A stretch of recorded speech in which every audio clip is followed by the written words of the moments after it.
네, 여러분 어느덧 우리가 이 올해 사순절 중반을 우리가 이렇게 보내고 있습니다. 네, 여러분 이 사순절 우리 주님 앞에서 주님 안에서 주님께서 가신 길을 생각하며 오늘 나의 신앙을 잘 돌아보고 점검하는 그런 시간으로 여러분들 잘 보내시기를 바랍니다. 이런 말이 있습니다. 여러분 우듬지라고 하는 말이 있습니다. 들어보셨나요? 우듬지요.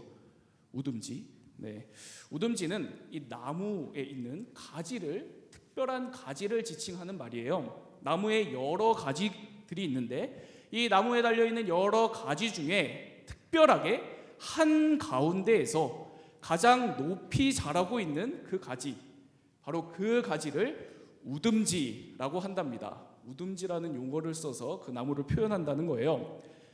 으뜸되는 나뭇가지다, 뭐 이렇게 여러분들이 생각하시면 될 것 같습니다. 대장나뭇가지요. 나뭇가지들 중에 대장이 있다는 겁니다.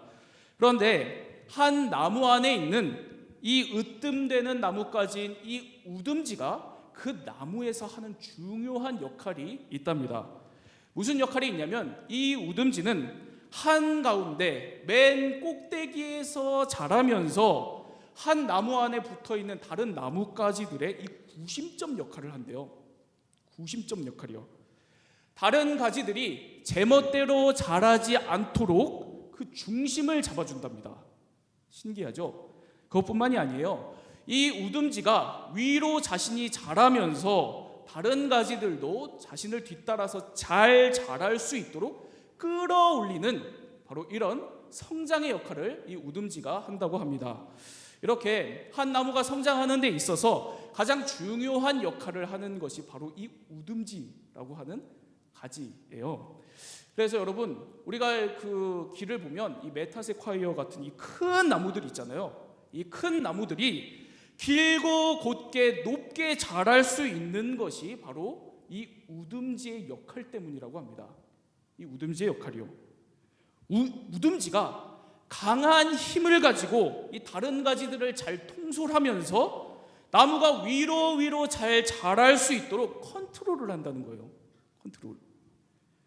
또 비바람이 불거나 때로는 이 강한 해가 내리쬐는 그 악조건 속에서도 견디고 버티고 다른 가지들이 견디고 버티고 자랄 수 있도록 해야 하는 그 역할을 한답니다. 그래서 이렇게 한 나무의 성장에 있어서 이 우듬지라고 하는 가지의 역할이 그렇게 중요하대요, 여러분. 제가 예전에 이 우듬지에 관한 글을 읽은 적이 있었습니다. 이런 글이었어요. 이 나무에게 우듬지가 있어서 다른 가지들을 컨트롤하면서 하늘을 향해서 뻗어서 자라가듯이 우리 사람들에게도 꿈과 희망 같은 우듬지가 있어야 삶의 크고 작은 문제 속에서 그것들을 이겨내면서 우리 사람들도 성장할 수 있다라고 하는 글이었습니다. 저 길의 나무처럼 우리 한 사람 한 사람도 우리 인생에 내가 오늘 살아갈 이유, 내 모든 것이 이것 때문이다, 내가 이것 때문에 산다, 그렇게 바라보면서 살아갈 이 우듬지가 필요하다는 겁니다. 이 우듬지요. 때로는 뭐 사랑하는 가족일 수도 있겠죠. 그리고 때로는 내가 이루고 싶은 꿈일 수도 있을 겁니다. 때로는 내가 정말 갖고 싶은 무언가일 수도 있을 거예요. 그런데 무엇이든지 사람에게는 이 우듬지가 있어야 잘 자란다는 겁니다. 우듬지가 있어야 내 모든 다른 것들을 잘 컨트롤하면서 잘 자란다는 거예요. 문제가 있다면 그 문제를 견디고 이겨내면서 잘 자라갈 수 있다는 겁니다. 이게 우리 사람, 나무뿐만이 아니라 우리 모든 생명에게 있어서 너무도 중요한 우듬지를 통한 성장이라고 우리가 생각할 수 있습니다. 여러분 이런 관점에서 지금 우리가 보내고 있는 이 사순절을 생각해 보면요, 우리 이 사순절은 오늘 내 삶에 있어서 다른 것을 우듬지로 삼고 살아가는 이런 모습을 떠나서 다시 한번 예수 그리스도를 나의 우듬지로 삼는 회개와 회복의 기간이라고 생각을 할 수 있습니다. 바로 이 사순절이요. 그렇기 때문에 오늘 사순절을 이렇게 보내는 우리 모두가 이 주님 앞에서 오늘 이 우듬지를, 내 삶의 우듬지를 다시 한번 잘 점검해보는 그런 시간이 되기를 원합니다. 다른 것을 우듬지로 삼았던 그런 인생에서 예수 그리스도를 우듬지로 삼는 그런 인생들로 다 회복되기를 바랍니다. 우리의 으뜸 되시는 이 예수님께서 우리의 살아갈 이유가 되어주시고 구심점이 되어주셔서 내 삶의 모든 것들이 잘 컨트롤되고 어떤 문제도 견디고 이겨내면서 계속 예수님의 사람으로 자라가게 하는, 성장하게 하는 그런 이 우듬지의 회복이 오늘 저와 여러분들에게 다 있기를 바랍니다. 여러분, 오늘 말씀 이 마태복음 9장 말씀인데요, 이 사순절 기간에 계속 이 부르심에 관한 말씀을 보는데, 오늘 말씀은 이렇게 다른 것을 우듬지로 삼고 살아가던 한 인생이 예수님을 만나서 예수님을 진정한 내 인생의 우듬지로 삼고 살아가게 되는 바로 그 큰 변화의 내용을 담고 있는 그 본문입니다. 누가 등장하냐면요, 그 사람이 바로 이 마태입니다. 마태요. 마태복음을 쓴 그 마태인 거죠. 여러분, 이 마태에게 일어난 이 변화의 사건을 오늘 말씀을 통해서 보면서 오늘 우리들이 예수 그리스도를 우듬지로 삼을 때 오늘 나의 삶에 과연 어떤 변화가 일어나게 되는지, 우리가 어떻게 다른 삶을 살아야 하는지, 우리 인생의 중요한 변화에 대한 말씀을 오늘 좀 나누도록 하겠습니다. 예수님을 우듬지로 삼은 마태에게 일어난 변화, 그 첫 번째입니다. 첫 번째로 세리 마태는 예수님을 만나고 숫자의 착각을 다 버렸습니다. 숫자의 착각을 다 버렸다는 겁니다. 이게 무슨 말인지는 지금부터 설명을 해드리겠습니다. 오늘 말씀 9절 말씀을 우리 함께 보도록 하겠습니다. 마태복음 9장 9절 말씀 우리 함께 읽겠습니다. 시작. 예수께서 그곳을 떠나 지나가시다가 마테라 하는 사람이 세관에 앉아 있는 것을 보시고 이르시되 나를 따르라 하시니 일어나 따르니라. 예수님께서 어느 날 갈릴리 동네를 지나가시다가 세금을 걷어서 이 세금을 관리하는 이 세관 앞을 지나가시게 된 겁니다. 그런데 마침 그 세관에 누가 앉아 있었냐면 마태라고 하는 사람이 그 세관에 앉아 있었던 겁니다. 간략한 얘기죠. 예수님이 등장하시고 이 세리 마태가 등장합니다. 오늘 말씀은 이 두 사람 사이에서 벌어진 일을 아주 짧게 간략하게 이야기를 해요. 예수께서 세관에 앉아있는 마태를 보셨다. 그리고 말씀하셨다. 나를 따르라. 그러니까 세리 마태가 그 즉시 일어나 따랐다. 이 전부입니다. 예수님과 이 마태 사이에 벌어진 일의 전부라는 거예요. 여러분, 얼핏 보면 너무 짧고 뭐 별거 아닌 것 같은 이 간략한 말씀은 사실은 이 대단한 변화를 담고 있는 그런 말씀이거든요. 어떤 변화인지 그걸 좀 차근차근 보도록 할게요. 먼저 오늘 말씀은 이렇게 기록을 합니다. 예수님이 만난 마태라고 하는 사람이 세관에 앉아 있었던 세리였다고 기록을 합니다. 이 마태는 그러니까 당시에 이 갈릴리 호숫가에 있었던 마을 중에 이 가버나움에 있었다고 하는 이 큰 세관에서 일했던 그런 사람이었던 겁니다. 세리요. 그래서 여러분, 사실은 여러분들이 알다시피 썩 좋은 사람이 아니었습니다. 이 마태는 썩 좋은 사람이 아니었던 거예요. 왜냐하면 예수님 당시에 이 세리들은 자기 동족의 등골을 빼먹으면서까지 돈을 벌었던 바로 그런 악랄한 사람들이었습니다. 그러니까 이 마태도 거의 뭐 마찬가지였다고 볼 수 있겠죠. 갈릴리 가버나움의 이 세관에서 일하면서 갈릴리에서 근근히 어렵게 살아가는 어부들, 농부들, 이들이 먹기 위해서 파는 물건들에 큰 세금을 부과해서 등골까지 빼먹는 바로 이런 악랄한 짓을 일삼았던 바로 그런 사람이었다고 우리가 생각할 수 있습니다. 그런데 여러분, 오늘 말씀이 바로 이런 마태가 예수님을 만나자마자 일어나서 주님 따랐다는 겁니다. 이 얘기를 하고 있는 거예요. 그냥 일어나 따른 게 아닙니다, 여러분. 오늘 말씀과 동일한 내용을 반복해서 담고 있는 누가복음 5장 28절을 보면요, 누가복음 5장 28절 이렇게 기록되어 있습니다. 여러분 보세요. 그가 모든 것을 버리고 일어나 따르니라. 이게 마태가 일어나 따랐던 장면을 누가가 좀 더 정확하게 표현한 겁니다. 마태가 이때 모든 것을 버리고 주님 따랐다는 거예요. 여러분, 그러니까 여러분, 이건 베드로나 요한, 야고보 같은 사람들이, 다른 제자들이 자기 배를 버려두고 주님 따랐다, 아버지를 버려두고 주님 따랐다, 뭐 이런 예수님을 따라가는 이런 따름과는 차원이 다른 따름인 겁니다. 그보다 훨씬 더 과감한 결단, 변화가 일어난 겁니다. 마태가 이 당시의 세리로서 자기 자존심을 다 팔아치우면서까지, 자기 동족, 자기 이웃을 다 이용해 먹으면서까지 누렸던 그 막대한 부를 싹 다 버렸다는 얘기입니다. 그리고 주님 따랐다는 거예요. 이런 대단한 변화를 담고 있는 말씀입니다. 이 마태의 대단한 변화가 그럼 우리에게 오늘 무슨 의미가 있겠는가?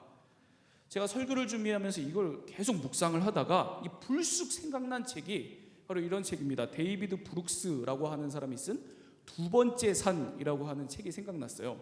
두 번째 산이요. 이 두 번째 산이라는 책은 이 제목처럼 우리 인생에는, 우리 모든 사람들의 인생에는 두 개의 산이 있다고 얘기를 해요. 평생 두 개의 산을 오른다고 이야기를 합니다. 첫 번째 산은 우리 모두가 본능적으로 오르는 산입니다. 자기 정체성을 확립하고 자신의 족적을 세상에 남기려고 하고 좋은 집, 뛰어난 업적, 이런 것들을 성취하려고 하면서 가는, 누구나 다 쫓아 올라가는 이런 물질적이고 본능적인 산이 바로 첫 번째 산이라고 이야기를 합니다. 그런가 하면 이 두 번째 산이 있는데요, 두 번째 산은 첫 번째 산과는 전혀 다르게 깊은 내면의 가치를 추구하고 이웃과 함께 살아가는 것, 그 방향으로 살고 그것을 삶의 목적으로 여기고 올라가는 산, 바로 그 산이 두 번째 산이다, 뭐 이런 이야기를 하는 책이에요. 이 저자가 이 첫 번째 산과 두 번째 산 이야기를 하면서 이렇게 정리를 합니다. 우리 모두가 오르는 산이 이 첫 번째 산이랍니다. 그렇죠? 우리 다들 첫 번째 산 지금 올라가고 계시죠? 그런데 우리 모두가 이 첫 번째 산을 향해서 평생을 걸쳐서 올라가지만 아무리 올라가도 첫 번째 산은 결국 우리를 만족시키지 못한다, 이렇게 얘기를 해요. 진정한 우리의 인생의 기쁨과 행복은 두 번째 산을 오를 때 온다, 이렇게 얘기합니다. 이 신앙서적 아니에요, 여러분. 인문학서적입니다. 그러면서 우리 인생의 방향을 두 번째 산의 방향으로 전환해야 된다고 이야기를 하거든요. 제가 이 책을 읽으면서 인상 깊었던 대목이 하나 있었습니다. 이 첫 번째 산의 문제에 대해서 저자가 이야기를 하는 대목이었어요. 저자가 첫 번째 산을 오르는 사람들이 흔히 가지는 문제를 숫자의 착각으로 이야기를 합니다. 숫자의 착각이요. 이런 대목이었습니다. 들어보세요. 이 첫 번째 산에 오를 때 사람들은 많은 시간을 들이면서 평판 관리에 신경 쓴다. 그래서 늘 점수를 기록한다. 어떻게 하면 좀 더 잘할 수 있을까? 내 순위는 전체에서 어디쯤일까? 그러면서 세상이 자신에 대해서 붙인 숫자를 자기의 참 모습이라고 여긴다는 거예요. 숫자를. 그런데 1등, 2등, 우리가 아무리 높은 숫자로 평가를 받든지 간에, 그리고 연봉이든 뭐 조회수든지 많은 숫자를 우리가 소유한다고 하든지 간에 그게 우리 자신의 진정한 성장은 절대 되지 않는다, 이런 이야기를 합니다. 근데 우리 늘 착각하는 거죠. 늘 착각하면서 삽니다. 내가 더 높은 숫자로 평가받고 내가 많은 숫자를 소유하게 되었을 때, 그럴 때는 내가 마치 그 숫자처럼 뭐라도 된 것처럼, 내가 대단한 사람으로 성장한 것처럼 이렇게 나 자신을 착각하고 여기게 된다는 거예요. 진짜 나 자신은 전혀 성장하지 않았는데. 여러분, 이 숫자의 착각이 우리 삶 전반에 걸쳐서 있거든요. 우리 신앙이라고 결코 예외가 아닙니다. 이 숫자의 착각에 대한 깊은 신앙의 반성이 이 십수년 전에 미국에 있는 이 윌로우 크릭 교회에서 일어났거든요. 이 윌로우 크릭 교회는 미국의 그 그 손가락 안에 꼽히는 당시만 해도 이 몇만 명이 모였던 굉장히 큰 대형 교회였습니다. 그런데 이 교회 사역자들이 이 교회가 양적으로 제일 커졌을 그 시기에 어느 날 이런 생각을 하게 된 거예요. 우리의 이 양적 성장이 진짜 성장이 맞나? 이런 생각을 한 겁니다. 그러면서 이 3년 동안 지금 우리가 진짜 성장을 하고 있는 게 맞는가 이거를 조사를 합니다. 교인 10,000명을 대상으로 3년 동안 조사를 한 거예요. 120명은 따로 불러내서 1대1로 심층 명담을 했답니다. 이런 철저한 연구 조사 끝에 이런 결론을 내려요. 우리가 숫자로는 성공을 했을지는 몰라도 예수 그리스도의 참된 제자를 만드는 일에는 실패했다. 이게 당시 그 교회 담임 목사님의 고백이었습니다. 많은 프로그램, 막대한 돈, 늘어나는 교인들, 그래서 모든 것이 다 잘 되고 있는 줄 알았는데 실제 성도들의 내면을 살펴보니까 실제로 성도들의 내면의 그 영적인 성장에는 문제가 있었던 겁니다. 이 연구 결과를 담아서 발견한 책이 이 발견이라는 책이거든요. 이 발견이라는 책을 보면 이런 말이 나와요. 그동안 영적 성장조차 숫자가 증명할 수 있다고 믿어온 우리의 환상이 무너졌다. 그 교회의 고백입니다. 이 큰 교회의 리더십들이 한결같이 이 숫자의 착각에 빠져 있었던 거죠. 여러분, 우리 상당교회 되게 큰 교회입니다. 그렇죠? 큰 교회예요. 큰 교회죠. 교회 건물도 크고, 여러분 우리 본당 이 좌석수를 보세요. 그리고 코로나 상황에 솔직히 얘기를 하면 여러분들 이렇게 우리 대학 청년부 이 사부 예배에 이렇게 나온 이 굉장히 많이 나오는 거거든요. 다른 교회 청년부들에 비하면 많이 나오는 겁니다. 우리 여러분, 그런데 우리 좀 중요한 것을 돌아보기를 원합니다. 여러분, 여기 이렇게 앉아 있다고 해서 자동적으로 우리가 다 성장하는 거 아닙니다. 사람 많다고, 우리가 많은 걸 한다고 자동적으로 우리가 예수님의 제자로 성장하는 거 아니라는 겁니다. 이것에 대해서 이 작년 말에 제가 우리 대학 청년부 교역자님들하고 이런 이야기를 나눈 적이 있어요. 작년 11월이었습니다. 한 해를 마무리하고 한 해를 새롭게 시작하는 그걸 준비하는 이 교역자 리트릿을 하루 일정으로 잠깐 우리 교역자님들하고 다녀왔거든요. 거기에서 함께 사역 얘기를 나누다가 제가 느낀 깊은 반성을 우리 교역자님들하고 좀 얘기를 했습니다. 그게 뭐였냐면 이런 이야기였어요. 우리가 지난 1년간 우리 대학 청년부 안에서 정말 주님의 제자를 얼마나 길러냈는지 반성이 된다고. 내가 요즘 그걸 생각한다고.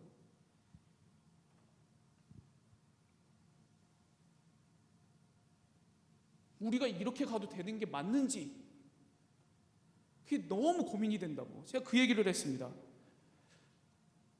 여러분, 예수님께서 우리 목회자들에게 여러분들을 맡긴 것은 다 주님의 제자로 길러내라고 맡긴 거 아닙니까? 그렇죠? 그런데 과연 얼마나 주님의 제자를 길러냈는가, 우리 공동체가, 우리 목회자들이, 우리가 숫자의 착각이든 뭐든지 간에 이 방향이 잘못된 게 아닌가, 그러면서 우리 교역자님들과 한결같이 얘기를 하는 것이 올해 우리 사역의 모든 초점을 한 사람 한 사람 제자 삼는 방향으로 가자, 이렇게 얘기를 한 거거든요. 다 거기서 나온 겁니다. 다시 그리스도인 되기, 많은 양육 프로그램들, 이 소그룹의 변화, 이 모든 방향들이 우리 모두가 주님 앞에서 다른 모든 착각에서 벗어나서 예수 그리스도의 제자로 좀 성장해보자, 자라보자, 이런 마음입니다. 여러분, 예수님은 세리마태를 부르셨을 때 숫자의 인생이 아니라 제자의 인생으로 부르셨습니다. 오늘 저와 여러분들도 전혀 다르지 않습니다. 똑같다는 거예요. 주님께서 이런 인생으로 부르셨습니다. 이 세상이 얘기하는 우리가 늘 유혹에 빠지는 숫자의 인생이 아니라 제자의 인생으로 부르셨다는 겁니다. 우리 모두가 늘 착각에 빠지기 쉬운 이 시대 속에서 숫자로 나 자신의 정체성을 그렇게 여기고 때로는 집착했던 이 숫자의 착각, 착각에서 빠져나와서 주님의 제자로 살아가는 저와 여러분들이 다 되기를 바랍니다.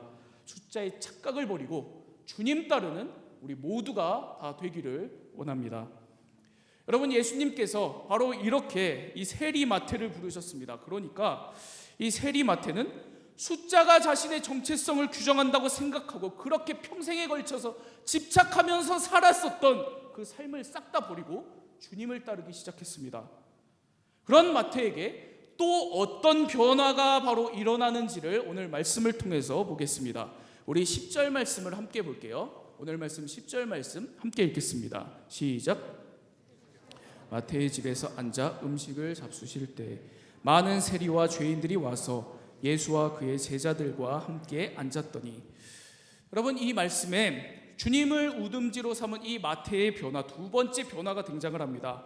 이 마태는 다른 이들과 자신의 것을 나누는 함께하는 인생으로 변했습니다. 그렇죠? 마태가 다른 이들과 자신의 것을 나누는 함께하는 인생으로 완전히 바뀐 것을 우리가 볼 수 있습니다. 여러분, 마태가 주님을 따르기로 결심하자마자 무슨 십자가 지고 고난을 향해서 나아가지 않았어요. 그렇잖아요. 무슨 복음 들고 세상을 향해서 나아가지 않았습니다. 오늘 말씀은 독특한 상황을 우리에게 알려주는 겁니다. 주님의 제자가 된 마태가 제일 먼저 한 일은 식사를 연 겁니다. 식사요. 큰 식사 자리를 열었습니다. 예수님과 제자들과 함께하고 많은 세리와 죄인들과 함께하면서 이 마태가 자신의 시간을 나누고 물질을 공유하는 바로 이와 같은 함께하는 자리, 함께하는 삶으로 이 마태가 자신의 삶을 바꿨다는 거예요. 여러분, 이 함께 공유하는 이 식사 자리가 그냥 연 식사 자리가 아니라는 것을 오늘 말씀은 굳이 더 예수님의 말씀을 덧붙여서 이렇게 설명하거든요. 오늘 말씀 12절에서 13절 말씀 볼게요. 12절 13절 말씀 우리 함께 읽겠습니다. 시작. 예수께서 들으시고 이르시되 건강한 자에게는 의사가 쓸데없고 병든 자에게라야 쓸데있느니라. 너희는 가서 내가 긍휼을 원하고 제사를 원하지 아니하노라 하신 뜻이 무엇인지 배우라. 나는 의인을 부르러 온 것이 아니요 죄인을 부르러 왔노라 하시니라. 이 마태의 식사 자리에서 예수님께서 예수님 자신이 가는 길이 어떤 길인지, 그리고 예수님을 따르는 우리 제자들이 어떤 길을 가야 하는지 분명하게 풀어서 설명하시는 그런 말씀입니다.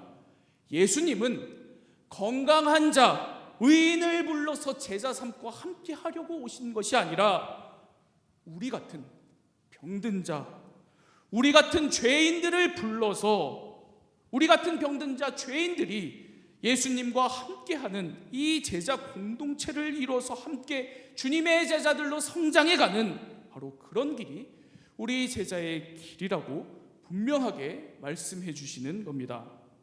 그러니까 여러분, 예수님의 제자라면 함께 해야 된다는 겁니다. 함께요. 우리같이 부족한 사람들이 함께 하면서 물질을 나누고 시간을 공유하면서 함께 자라가는 것이 제자의 삶이라는 거예요. 혼자서 성장하는 길은 없다는 겁니다. 여러분, 성경을 보면 이 초대교회 성도들에게 있어서 이 함께하는 것이 얼마나 이 초대교회 성도들에게 큰 역할을 했는가를 우리가 살펴볼 수 있어요. 엊그제였죠. 지난주 에스크에서, 금요일 에스크에서 우리 배진용 전도사님께서 이 혼돈의 가장자리에서라는 제목으로 너무 좋은 말씀을 전해주셨습니다. 네, 듣지 못한 분들 참 아쉬운데요, 여러분. 네, 사도행전 4장 말씀이었어요. 사도행전 4장 말씀, 어떤 말씀이 기록이 되어 있냐면 거기 보면 고난과 위기에 처한 이 초대교회 성도들이 이 고난과 위기의 문제 앞에서 기도하는 장면이 등장합니다. 기도를 해요. 그 말씀을 가지고 우리 전도사님께서 너무 좋은 해석의 말씀을 해주셔서 제가 큰 감동이 되었거든요. 이런 해석을 해주셨습니다.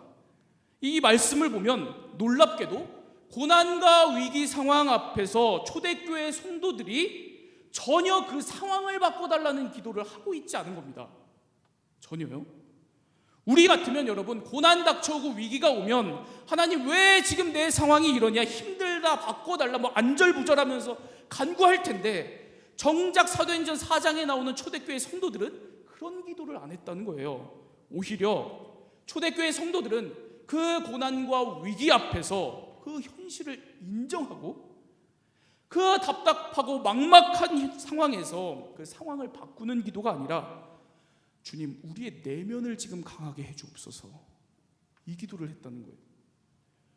문제 앞에서 위축되지 않게 해달라고, 담대하게 믿음의 사람으로 살아가게 해달라고 그렇게 기도를 했다는 겁니다. 이 오늘 위기 앞에 서 있는, 어려움 가운데 살아가는 우리들의 신앙의 이 태도를 잘 이렇게 돌아보게 해주는 좋은 말씀이었거든요. 그런데 제가 이 설교를 듣는 중에 뭐 이런 질문이 불쑥 떠올랐습니다. 무슨 질문이냐면, 여러분, 이게 지금 사도행전 4장의 초대교회에서 일어나는 일이거든요. 그리고 초대교회가 처음 시작된 게 사도행전 2장에서 처음 이 오순절 성령 받아서 시작이 됩니다. 불과 2장밖에 지나지 않은 이 짧은 시간 동안 어떻게 이렇게까지 초대교회가 이 내적인 깊은 영적 성장을 이룰 수가 있었나? 이런 믿음을, 이런 영적 성장을 가질 수가 있었나? 이 비결이 뭐지? 이게 궁금해지는 겁니다. 그러면서 제가 성경을 보니까 2장에서 성령이 임하고 초대교회가 시작되고 4장의 이 담대한 기도 사이에 초대교회에 관한 기사를, 사건을 성경이 딱 한 가지 기록해 놓고 있는 것, 그게 바로 이겁니다. 사도행전 2장 44절에서 46절 말씀입니다. 우리 함께 읽겠습니다. 시작. 다 함께 있어 모든 물건을 서로 통용하고 또 재산과 소유를 팔아 각 사람의 필요를 따라 나눠주며 날마다 마음을 같이하여 성전에 모이기를 힘쓰고 집에서 떡을 떼며 기쁨과 순전한 마음으로 음식을 먹고. 이 사도행전의 흐름대로 보면 이제 갓 시작한 초대교회 성도들이 고난과 위기 앞에서 결코 흔들리지 않을 그런 정도로 짧은 시간 내에 담대한 이 영적 성장을, 큰 영적 진보를 이룰 수 있었던 바로 그 이유, 그것은 이 흐름대로라면 바로 그들이 서로 함께 했기 때문이었던 겁니다. 함께 했기 때문이에요. 함께 했는데 마음을 같이 하고 신앙을 같이 하고 모든 것을 함께 공유했기 때문에 연약하고 부족한데도 불구하고, 나 한 사람은 참 연약하고 부족하지만 그래도 함께하면서 주님의 제자들로 급속한 내적 성장을 이룰 수 있었던 겁니다. 여러분, 주님의 제자로 성장하기 위해서는 반드시 공동체가 필요합니다. 함께할 사람들이 필요해요. 우리는 혼자 성장할 수 없습니다. 함께해야 잘 성장할 수 있다는 겁니다. 광고한 것처럼 소그룹 광고요. 여러분, 올해 우리 소그룹 모임 변화 시도하려고 해요. 변화를 시도할 겁니다. 여러분들이 아시다시피 작년에 코로나로 인해서, 이 예상치 못한 코로나로 인해서 이 셀 모임 참 힘들었습니다.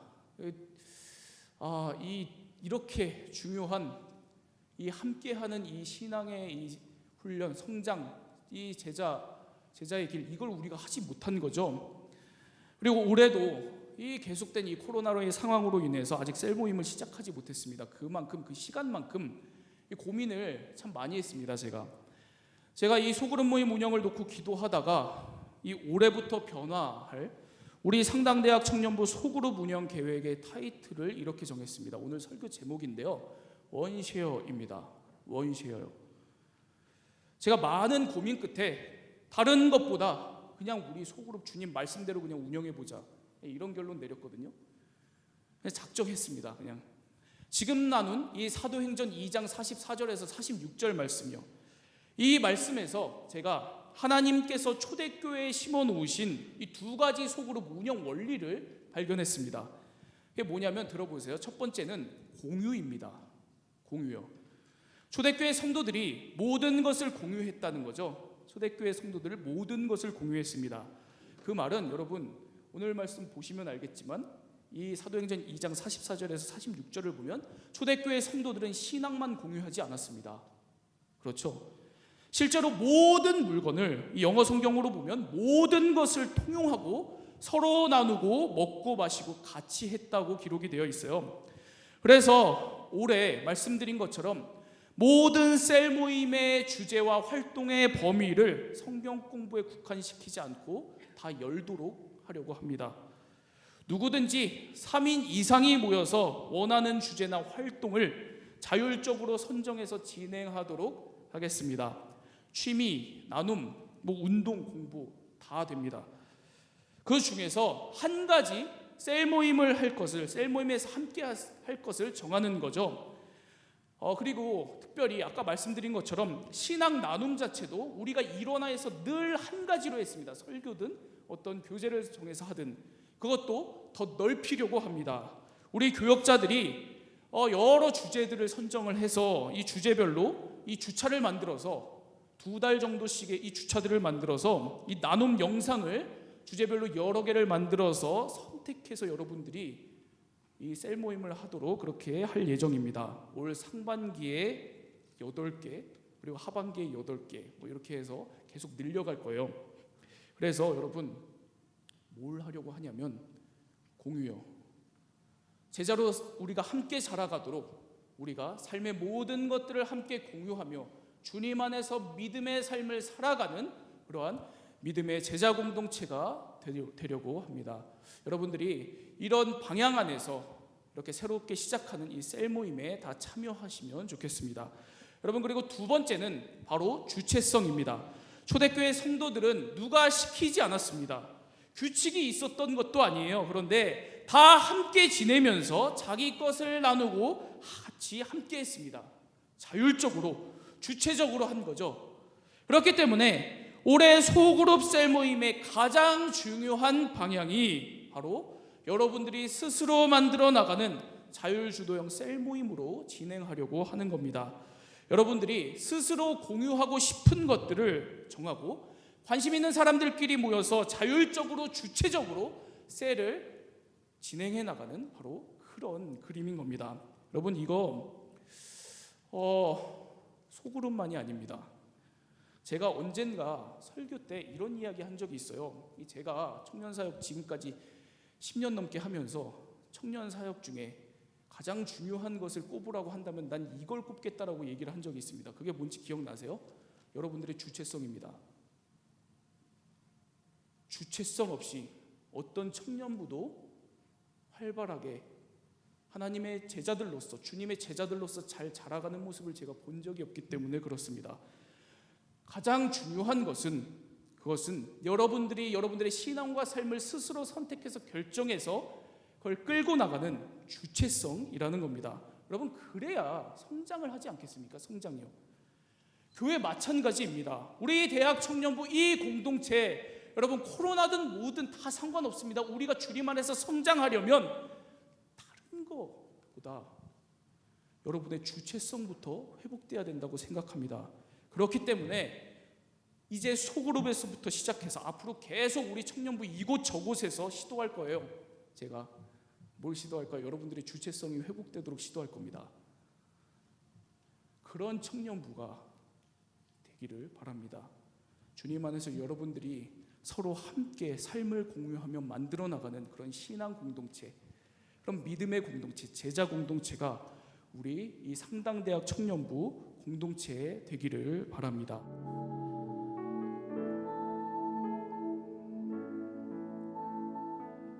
사랑의 하나님 아버지, 이 사순절 이 기간에 우리가 다시 한번 우리가 걸어가고 있는 이 제자의 길을 다시 한번 점검합니다. 하나님, 오늘 내가 과연 무엇을 우등지로 삼고 있는지를 다시 점검해 봅니다. 그리고 하나님, 내가 주님을 제자로 따르면서 내가 무엇을 버리고 무엇을 쫓아서 살고 있는지 또한 오늘 다시 한번 바라봅니다. 하나님, 세리 마태와 같은 그러한 변화처럼 오늘 우리들에게도 주님, 이 세상이 말하는 또 우리가 늘 유혹에 빠지는 이 숫자의 착각, 이 숫자의 인생을 우리가 다 버리게 하여 주옵소서. 그것으로부터 우리가 자유케 되는 은혜가 있게 하여 주옵소서. 그리하여서 오직 우리들이 주님이 가신 그 길에 붙들려 주님과 함께 동행하는 기쁨을 누리고 행복을 누리며 살아가는 우리들이 다 되게 하여 주옵소서. 하나님, 우리들의 삶이 주님 안에서 우리 옆에 있는 사람들과 함께하며 자라가는 이 제자의 성장이 큰 기쁨을 누리기를 원합니다. 오늘도 우리들이 바로 함께하는 이 제자 공동체를 이루어갈 수 있도록 역사하여 주시고, 우리 상당대학 청년부 공동체는 바로 이렇게 주님 안에서 세리 마태처럼 죄인을 부르시고 그리고 아픈 자들을 부르셔서 그들과 함께 하시며 주님의 제자들로 삼으셔서 자라게 하시는 이 주님의 은혜를 우리 모두가 온전히 경험하는 그러한 우리 상당대학 청년부 공동체 될 수 있도록 역사하여 주옵소서. 그렇게 우리들을 인도하여 주옵소서. 이렇게 우리 소그룹을 인도하여 주시고 우리 상당대학 청년부 공동체 모든 지체들의 삶을, 관계를 인도하여 주옵소서. 이제는 우리 주 예수 그리스도의 은혜와 하나님의 극진하신 사랑과 성령의 보호하심, 인도하심의 역사가 세리 마태처럼 다시 한번 주님을 우리의 우듬지로 삼고 숫자의 착각을 버리고 함께하는 인생으로 제자의 삶을 살아가기로 결단한, 함께 예배드린 우리 모든 지체들의 머리 위에, 삶 위에, 우리 상당대학 청년부 지체들의 그 삶 위에, 머리 위에 이제로부터 영원토록 함께하여 주시기를 간절히 축원하옵나이다. 아멘.